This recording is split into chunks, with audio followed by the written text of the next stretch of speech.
Hey guys, it's Tuesday? Oh, it's Wednesday.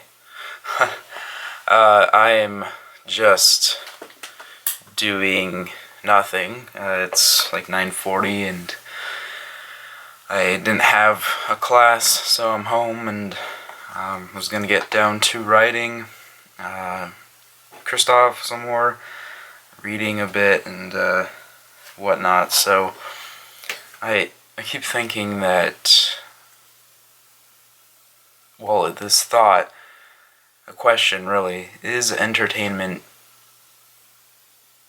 does it have any use? Does it have any function, really? Does it add value to our lives? And are we overdoing it?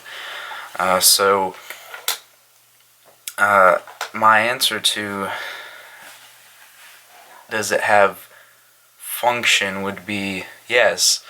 But if we do it too much, then, which I think most people do, especially in the developed world, in the United States, probably European countries, stuff like that, I think it's overdone. So I have the definition of entertainment, and this time it's not on my phone, but it's a dictionary, student dictionary. Yeah, I actually have a legitimate dictionary, and look, it's International Encyclopedic Edition. So, entertainment is under EN, and it follows entertaining, and it's followed by enthrall. Entertainment, the state of being entertained, pleasure or amusement, a source or means of amusement, the act of entertaining. So, there's 3 definitions for it. I guess we'll be looking at a source or means of amusement. It's the second definition of entertainment. So, things like that would be television, video games. I got quite a bit of those. Music. Music is one. It's so pervasive. What else? Social media, the internet, YouTube. So, part of my self-betterment routine or regiment is to limit entertainment and to focus on work and really focus on things that I work on that are entertaining to me, but more so fulfilling. Things like writing my novels, and reading. I've been reading War and Peace by Leo Tolstoy. It's a great book. I think I'm on chapter 7. I'm just about to start chapter 7. I read a chapter or so a day. To finish it within, I don't know, it's massive. It's an epic. It's over 1,000 pages. 11?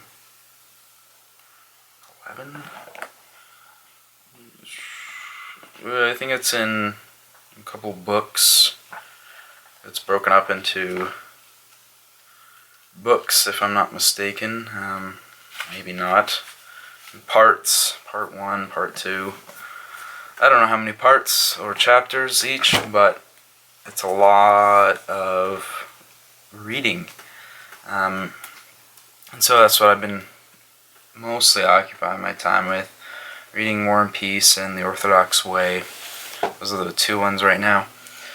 But, like I said, the self-betterment regiment is giving up internet, television, except to watch the Royals play for the most part, and snacking, as well as sugared foods, and stuff like that. Focusing on school, focusing on reading, but that's not what this is about. It's not about my self-betterment regiment. It's about entertainment, and does it affect us negatively, really? I would say yes, at least at the rate that we Americans, that we do it. We focus so much on, or really waste time. I don't know if we focus completely on these things, but YouTube, Facebook, really the internet in general, wasting time on it. It is useful for learning about places and people and things, so for research, which with Christoph I do a bit. I look at the maps of the cities that I'm writing about to get general ideas, although I do have an atlas.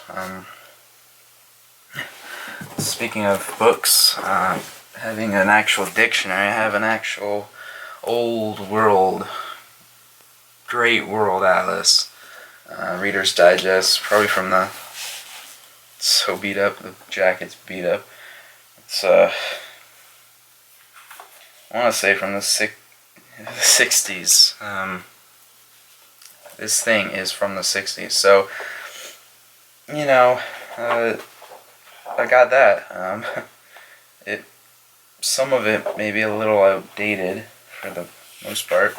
Obviously, the population counts and it's probably from the 70s actually, but there's a copyright in there, photo from '63, so it's a little old. It's not really old, but it's vintage. So I have that. And yeah, I don't need to use Google Maps necessarily, but I do for those sort of things, looking at cities and regions. So, it's not necessary to really use it most of the time. I like Wikipedia. There are certain things that I need that for as well. Once again, sort of general idea of places and people and events and history. But overall, I can do more deeper research and look at books. I don't think people read enough. Although people my age read a bit.